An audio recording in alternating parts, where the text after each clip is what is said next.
ក្រាមស្រមោលដើមឈើធំមួយក្នុងពេលរាត្រីស្ងប់ស្ងាត់បន្ទាប់ពីធ្វើសមាធិនៅលើផែនថ្មនៅក្នុងសភាពអារម្មណ៍ជាខ្យល់ត្រជាក់និងពន្លឺច័ន្ទនៅខណៈព្រះអង្គកំពុងសមាធិនោះព្រះអង្គមានអារម្មណ៍ថាមានចលនាមកចិត្ត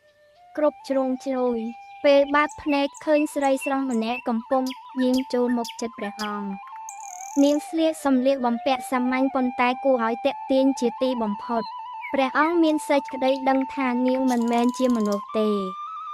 ព្រះអង្គគង់យ៉ាងសន្តិភាពក្នុងចិត្តមិនរុញជួយចិត្តប្លែកទេ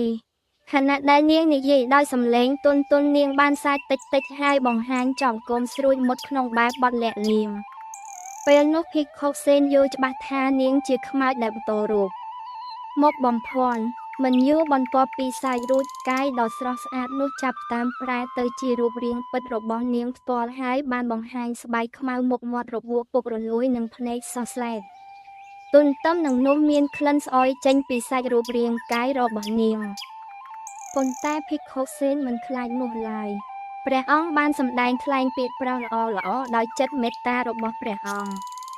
ហាងព្រះអង្គមានសង្ឃដីកាថាចូលនាងចាំស្ដាប់កំណើតនិងសេចក្តីស្លាប់គឺជាផ្នែកនៃចរន្តរបស់ធម្មជាតិ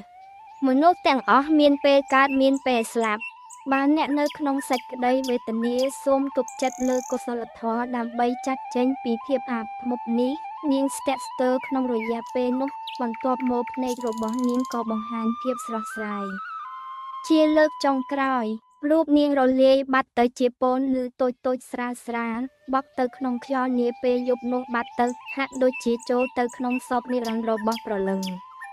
នោះដោយសារតែព្រះអង្គបានឧទ្ទិសកុសលផលបុណ្យជូនទៅឲ្យនាង